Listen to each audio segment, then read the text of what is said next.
If you're someone that has built everything he feels he needed to build and still feels empty, this video is for you. I'm going to describe in this video why you wearing a mask is costing you everything. Okay, so we start off with the fact that you've got everything you said you wanted to get out of the way. You ticked all the boxes, and I want you to understand that the reason why I can relate to that is because that's exactly how I felt prior to me getting married. I ticked all the boxes I can think of. I was in the abundant space because I had achieved everything I said I set out to achieve. Now the problem with that is I still feel empty despite me believing that once I had achieved these things, things will be different. And that's when I realized that I was living in a loop. I was stuck in a pattern, and the pattern was I just need to do a little bit more and I'll be satisfied. Luckily, I clocked that there was nothing else that needed to be done, so I decided to take a different tangent. And that tangent led me into understanding what I truly wanted, which was based on the fact that I wanted to know that as I pass away, everything I'm doing for my family, for myself, for my legacy meant something, not just to me, but to the world. Okay? And I need you to understand that this very concept is what allowed me to understand a lot more, not just about myself, but the world, the principles of masculinity, philosophy, psychology. And in a nutshell, what I'm really saying here is that the mask that you're wearing is the diversion. Okay, so I want you to imagine you're heading towards somewhere and there's a roadblock, right? In that roadblock, you don't realize it, but actually they've removed the temporary signs, but the roadblocks are still there. So it's up to you to catch on and wake up and realize that actually I don't have to be part of this anymore. Okay, and once that happens, it's only then that you can then realize that the diversion no longer exists. But there's no one to alert you that the diversion no longer exists, because the sign is still there. So you're gonna have to somehow realize that you don't have to take the diversion. And if you're clicking this video, someone has given you a sign that it's time for you to take the mask off. Okay, so the mask itself is probably one of the most expensive things you're carrying because of how much it weighs. It doesn't just cost you money, it costs you relationships. It costs you the ability to deal with your system accordingly. It costs you a malfunctioning system. Why? Because your system recognizes that there's a disconnect between what you want and what you're going for. And that disconnect is caused by that very mask I keep telling you about. And until you remove that mask, you're not going to be able to align the two dots. I want you to imagine that there's like a thread. And in that thread, it's meant to go straight, but there's a mask blocking it from penetrating to the next level. And that until you remove that mask, the thread is going to keep going like this until it gets close enough to the mask, and it's going to go like this. Okay? And in order for the thread to stay strong, you need to keep pulling it, right? So the resistance that the mask is causing is exactly why you feel the way you feel. And until you remove the mask, the resistance is going to stay there. This is what nobody tells you, right? Nobody tells you that you don't lose people, you don't lose yourself because of this mask. Everybody else tells you you're burning out, you just need a rest, you need a holiday, and they keep giving you shortcuts and quick fixes, right? Because that's what we're used to nowadays. We want quick fixes. The problem with that is you are always going to be chased by this very shadow. Okay, Carl Jung calls it a shadow, and the reason why is because this mask is hiding something. This mask is hiding who you truly are, not just to yourself but to the world. And until you understand how to rebuild that bridge, rebuild that connection, you're going to carry on weighing this very heavy thing across everywhere you go. Okay? And what nobody tells you is that you won't realize this through therapy, you won't realize this through cognitive exercise. It's literally a dark path that every man has to go through, and only few ever decide to turn back and give a map on. Now, my story is quite simple. I went through that phase. I was overlooked. I was ignored, disrespected, and this is despite me achieving the things that I set out to wanting, or what I wanted to achieve, right? So what is the difference? What happened? What changed things, right? And what changed things was the fact that I realized that being scared of taking off the mask was probably the biggest deceitful thing I could have done to myself. That all I needed to really do was simply say to the mask, I don't think I need you anymore. And in that, also realize that as for me, my identity, and really and truly just God's impersonation in this world. As crazy as it sounds, I don't actually exist. None of us do. The only thing that stays and stands the test of time is the connection between us and God in this realm. The very thing that keeps us living on forever is the fact that God literally utilizes each one of us to create an individual experience of consciousness. Okay, I don't want to get too deep into it because I'm trying to keep it not just as simple as possible, but as practical as possible. But to give you a nutshell, when God said we were made in His image, considering He made us in His image. What is His image? That is the question. Does He look? And this is where so many of us get confused. We look at skin color, we look at the way we carry ourselves, we look at the jobs we do, we look at the hierarchy and positions we're in. The only thing that everybody has in common as a human being is the fact that we are the only species that can actually acknowledge consciousness. A lion, tiger, you name it, they can't acknowledge consciousness. So in other words, our connection to consciousness is what made us look like God. Everything else is pretty much like an animal. But I'll leave that for another day. So one thing you can do today is name one area you've been performing at, okay? And detach yourself from trying to connect the dots between who you're doing it for and who you actually are. I need you to understand that there's power, and this is why, again, it kind of ties into what I'm about to say now.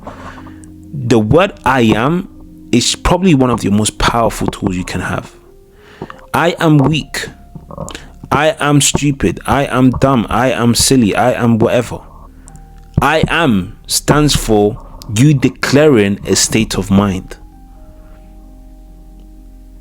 Whether you believe in it or not, you are declaring a state of mind. And because God gave you free will in His experience of consciousness in this world, when you declare those things, you're bringing them to fruition. And what's going to happen, in my opinion, at the end of this whole thing, is whoever wasted their opportunity is going to carry on being wasted. Understand that the reason why I'm saying this is because I've come to realize this very thing, right? What I've come to realize is that on this earth, things just are. They're good, they can be good, they can be bad, but they just are. And truth is only valuable when it's useful. Let me give you an example. I now know that in England, there's massive opportunities to grow your business. I also know that in England, there's a lot of crime rate. I also know that in England, there's a lot of information that I'm not aware of. So how do I move accordingly? Well, number one, I pick what is useful. A lot of us guys don't understand this, right? The reason why I stopped watching the news personally is because it wasn't useful. I'm just gonna call it as it is. Unless I'm actively able to make something happen out of those things that were said, what can be said in regards to this shit? That's how I see it. Or maybe I'm wrong.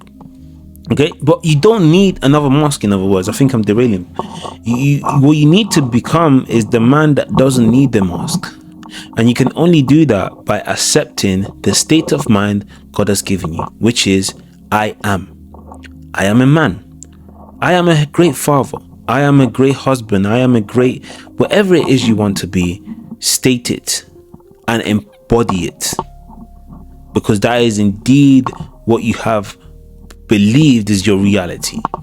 Okay, so in the work I do, however, I go into the deeper concepts that are stopping you from actually actualizing that this is indeed your reality. Okay, so we do works like recalibration, breath work, but most importantly, understanding what is stopping you from establishing that this is indeed your state of mind, and you are God experiencing the world in a specific and unique way that God can only do with you.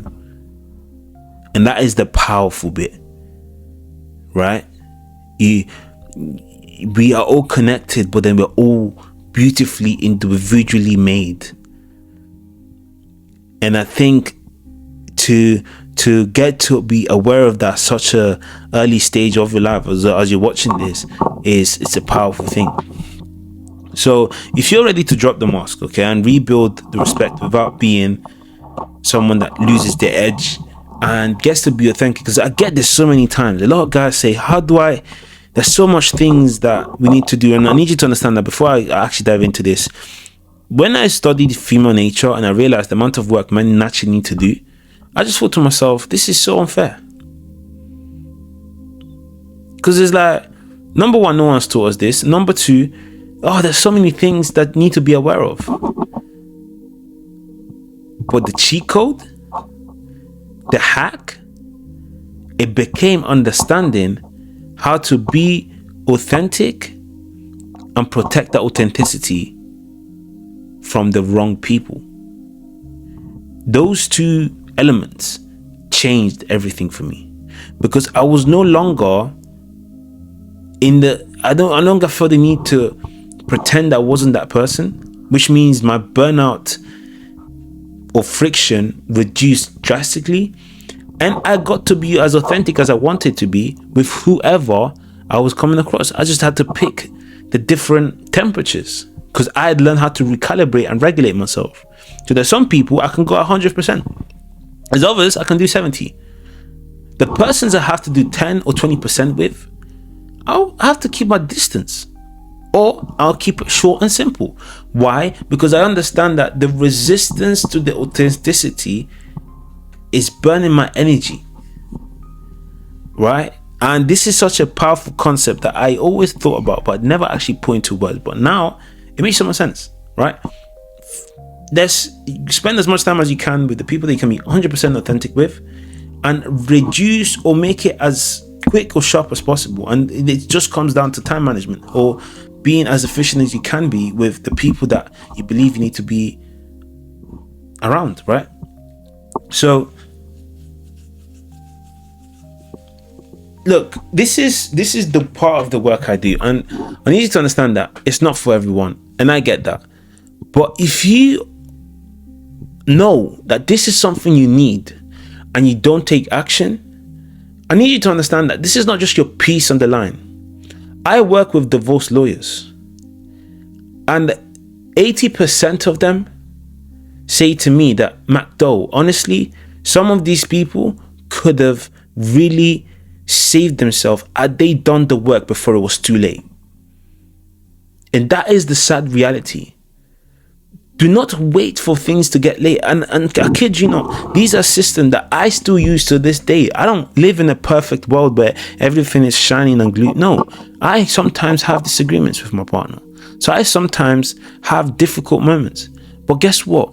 Being able to recalibrate is what allows me to sustain that relationship, because of the simple fact that I know that I'm being authentic. And because I'm being authentic, I can be safe to her. Because I'm safe to myself.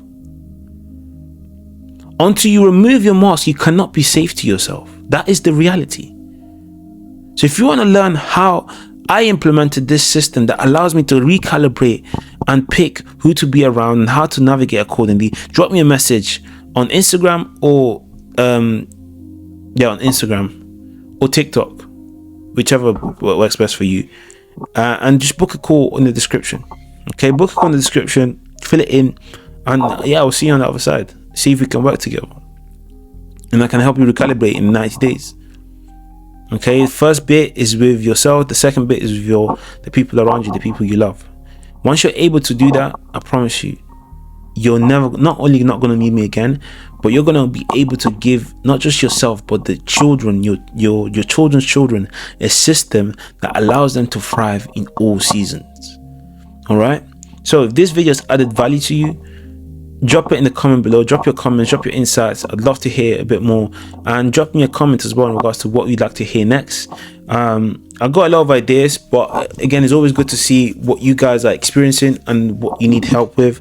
Again, I'm in the process of being a bit more involved in regards to building a stronger community, because I understand one thing is clear: no one's actually looking out for us. So if my content gathers the right people, hey, I'm happy for us to build something together so that we can take things to the next level. All right. Well, yeah, really hope this has helped you, and I'll see you in the next video. I'm rooting for you.